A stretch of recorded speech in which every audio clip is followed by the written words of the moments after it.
What's up, guys? This your boy, Mr. I240 Wrestling, and I'm back with another great episode on this wrestling podcast. Hey, I appreciate the love on the last two episodes. So, shoot, I ain't even finna waste no time, so we just gonna get into it. This is a good question.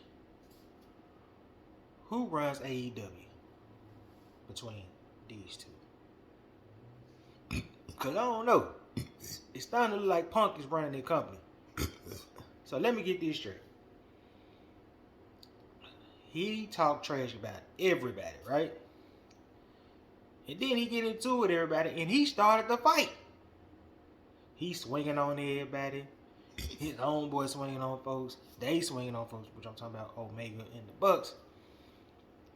But how come they the only guys that got suspended? It's starting to make sense why Cody left. Because it's starting to make sense that Tony don't respect those guys. Period. And they the ones that started the company with him. I mean, that's very disrespectful. I mean, if you gonna suspend them, Punk gotta get suspended too. So what if he hurt? He need to be suspended some months. Cause what Punk thought was gonna happen? Like that he was just gonna talk trash and then they weren't gonna respond? No. It's starting to make sense in some of the old promos, especially with Triple H. It's like, as long as CM Punk a star, that's all that matters. I mean, you can tell in some of the over in some of the press conference they be having, he be over talking Tony. He be talking like he the CEO of the company. I'm really starting to believe that it's certain guys that don't like Punk. Yeah, I can understand why folks don't like Punk. Punk is an asshole. He'll tell you an asshole. But he just got this arrogance, like you just gotta worship the ground that he walk on. Like he just say what he want to say and everybody gonna respond. It don't work like that, bro. You know what I'm saying? Especially with grown men with a lot of testosterone and we men, you know what I'm saying? If you say something about me, I'm gonna come see you. And then you swung on me first, I was like, man, I'm cool, I ain't gonna swing on you back. Now, I can understand why his homeboy did what he had to do because his wife was in there. That was cool. I get that. But you pulling Kenny Omega hair, biting folks. Come on, bro. Like, come on, man. Then, especially with the rumor. Come on, man. And then you got, now that I think about it and I see how things progress, and in that Adam Page promo, as they aged very well, you can tell that he really meant it. You know what I'm saying? Because it's like Punk got too much power, man, and too much control. And it's like I've been saying for the past episodes, man, it's like the inmates run the asylum. And what I really mean, that one inmate runs the asylum. Because Tony Khan, he'll treat everybody else like crap or whatever, disrespectful, whatever. But he treat Punk like it's nothing. Don't get me wrong, Punk done a lot for AEW. He gave her their first million views. He putting butts in seats. He had good matches. He keeping folks engaged and tuned in. And I feel like Punk lost his cool. And he cost us a big, I mean, we might get John Moxley versus MJF. But he lost his cool. Cause we were looking forward to that big push between him and MJF. Then I feel bad for John Moxley a big much because he was like, I'm about to be on vacation. So it just kind of show you like who's getting better at AEW because it's like, damn, I gotta cancel one of my main stars vacation because I need him on TV. Adam Cole hurt, Kyle O'Reilly hurt, MJF came back. It's like I feel like if John Moxley didn't come back, I feel like a lot of folks would have been lost in the shuffle because they CEO or their boss or the booker don't know how to put their boss in check. Now we gotta say this about Vince McMahon. Some of us ain't the big Vince McMahon, but when it came down to crucial decisions, except Shawn Michaels, except that, and Brock Lesnar, but when it came down to who run the company, Vince. It seems like an AEW, don't nobody know who run what. It's just everybody is every man for themselves. And you can tell by the booking and some of the stuff just all over the place if you watch the show. You know what I'm saying? Warlord just had to remind us who the hell he is. We should already know, like, you just gave this man a big push and then it's kind of like you put him lost in the show. But I don't know. We'll get back to Tony Khan shortly. Another topic I want to talk about. Is she the greatest NXT Women's Champion of all time?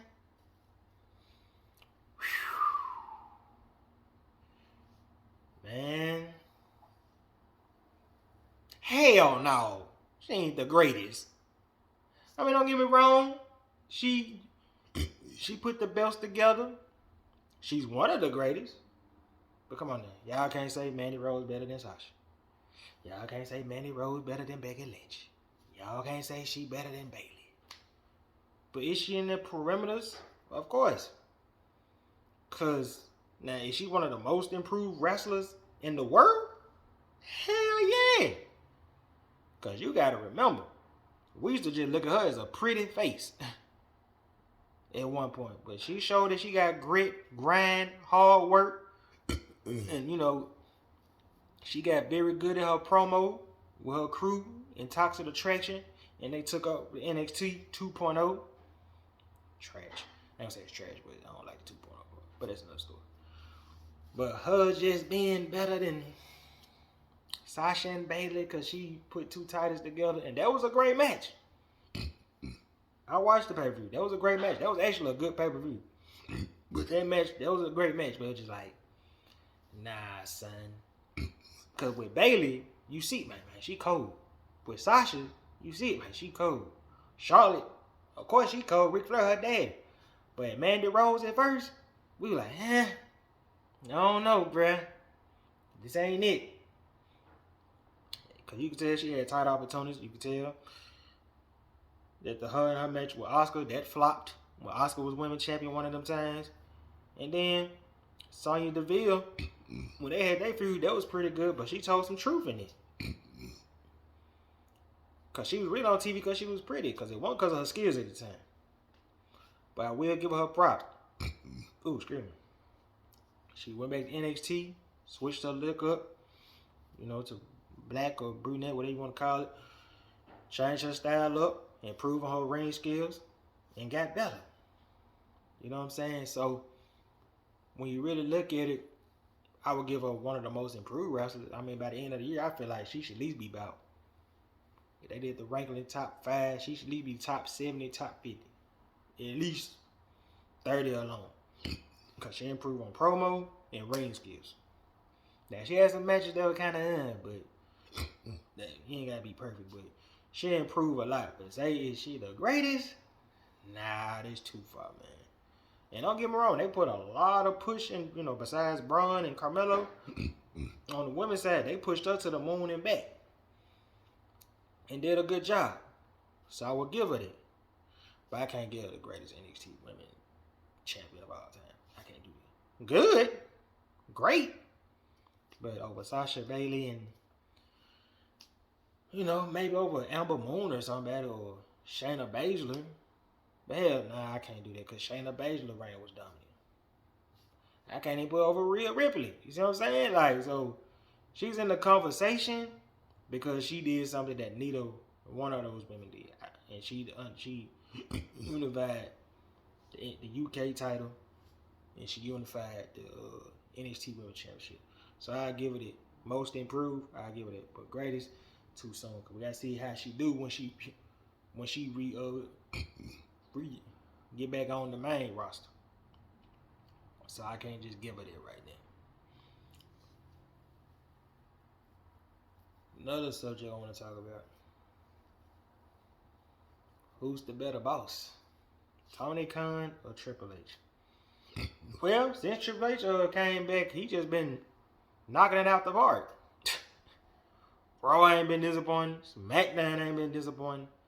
Ain't no fusses backstage. We know who run their company. Come on, man. Triple H from the London Tree of Vince McMahon. Shit, Hunter just ain't more. Hunter's more leany than Vince.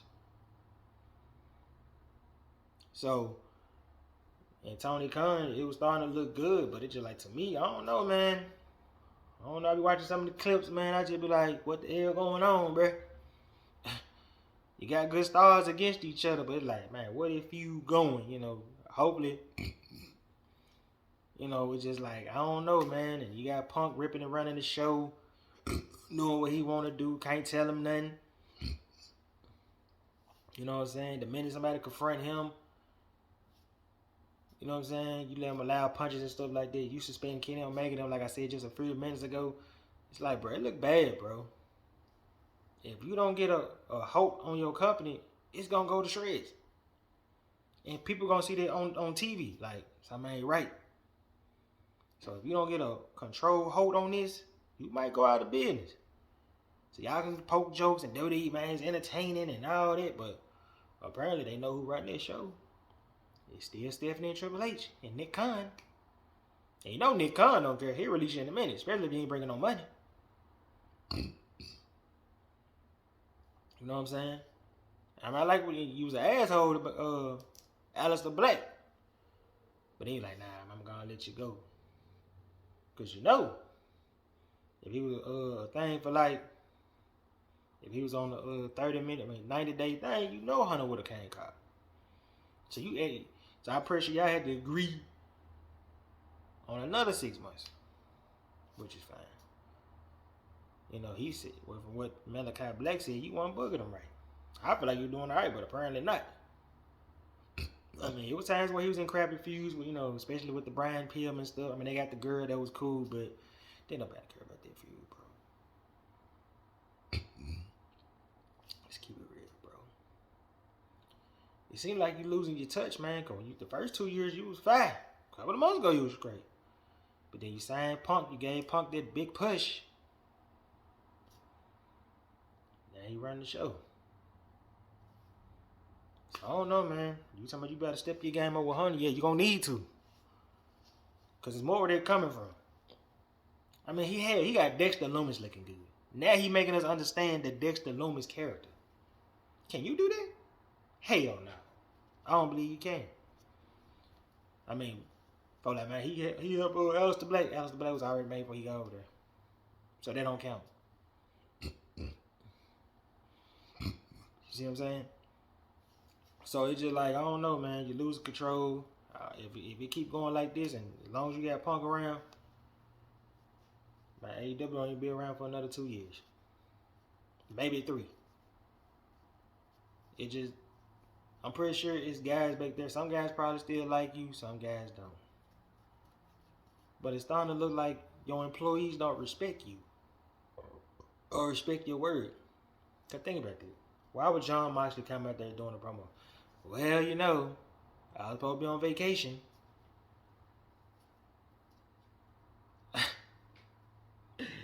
Tony, man, step your game up, bro. Like, you better grab some balls, bro, or your company go to shreds. And right now, you need MJF. You know that. So he better win that belt or whatever in the near future, because you know you need him bad. You need him more than ever. That's why you brought him back. Because you know when their contract up in 2024. Who knows, man? You know, he might leave you. And if Hunter run the show, he can work around it. WWE don't need the curse. WWE don't need to do all that. Y'all do to get ratings. TBS just started getting on y'all. Now y'all see what WWE going through. Censoring all this stuff. They don't want y'all cussing and all that. So Tony, I don't know, man. Hunter's kicking your ass. Show-wise and production-wise. Just saying, little bruh. Figure this shit out. Another thing I want to talk about. I was watching Table for Three with the Hurt Business.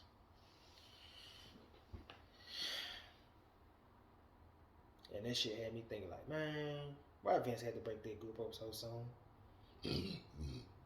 You can tell that they had a real brotherhood, real bond together. You know what I'm saying? And they was dominant together. This the most fun I ever seen Shelton Benjamin or Cedric Alexander had. Especially Shelton, because Shelton been deserve a push. You know what I'm saying? If we talking about pure wrestling out of all of them, let's keep it real. I love everybody in the group. If you talking about pure wrestling out of all of them, we know Shelton the best wrestler out of all of them, and it ain't even a question. So it's just like, you looking at the bond they had on Table for Three, they talking about, man, we went around competing with the suits, doing this and doing this together, man. It was just like, damn. Imagine how Hurt Business would be live. Now, what I almost told is, hell no. That ain't it. Sorry. It is what it is. You sit back and you think about this shit, you like, man, that was a great concept. And you just sit back and you think about this shit, man. That was something special. That was gold, man. And y'all broke it up before y'all went back out. Hell, if they were still together, I would have loved to see how they'll go up against the Bloodline, actually. Ooh, that would have been great to see. You know, if they would have stuck around a little bit longer. Because Cedric Alexander was actually improving. I remember he said something in the episode in the Table 3, like, I was getting better. Which he was. He was already a great wrestler. But he was coming into his groove with his swagger. He played the cocky little brother, you know how The Rock was in the nation. You know what I'm saying? So he was on the rise of doing what he needed to do. And y'all broke it up. Why? Y'all broke it up too soon. Which never made sense to me. Hell, it don't make sense to the audience to this day. Then y'all brought him back for a quick reunion. Then it broke up again. What was the point of that? So hopefully at one point Triple H will bring it back together. And we'll love to see that. Because we missed it. So, yeah. Speaking of Punk again. I told you the episode gonna be crazy.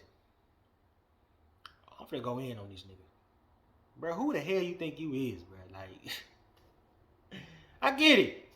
You see him Punk, but it's like I watching the Jobber Terry podcast. Shout out to them. Put the on the thing. It's like it don't make sense, bro. You won the belt. They push you to the moon and back. You're never satisfied. It's just like Kevin Durant in basketball. Y'all are never satisfied. Like.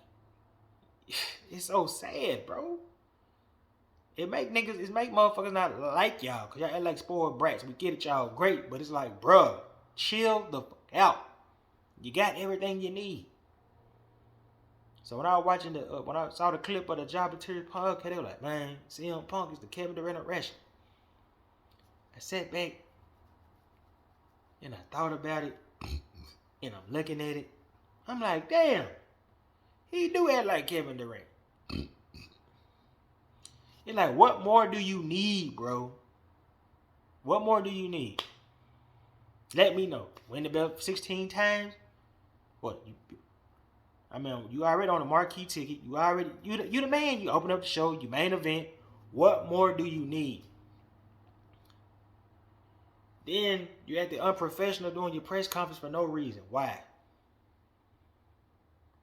Adam Page ain't said shit.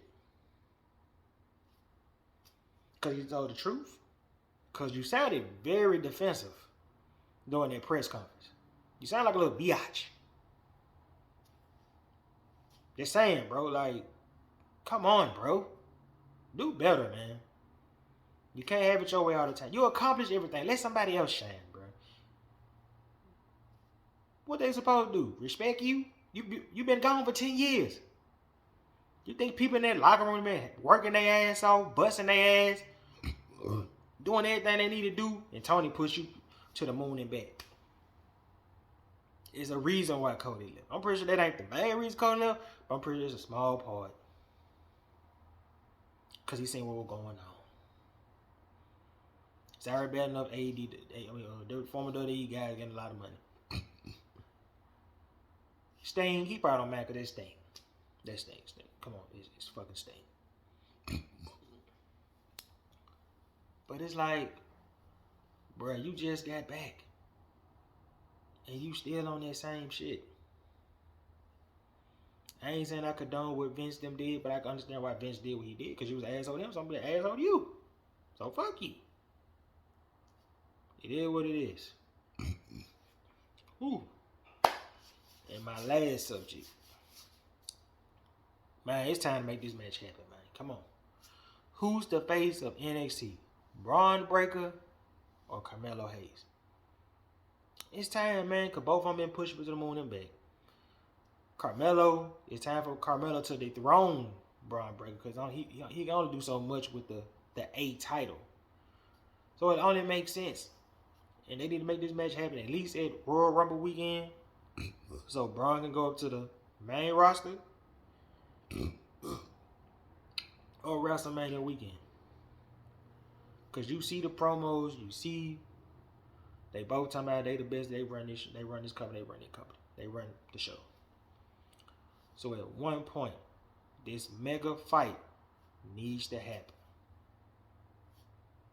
And I ain't got too much to say about that. Hopefully they'll make it happen. You know, with Sean directing the show and stuff like that. Make it a special build up like on some WrestleMania 12 stuff. Because it's so much money that can be drawn to this. Braun is decent on the mic. Carmelo's dope on the mic and in the ring.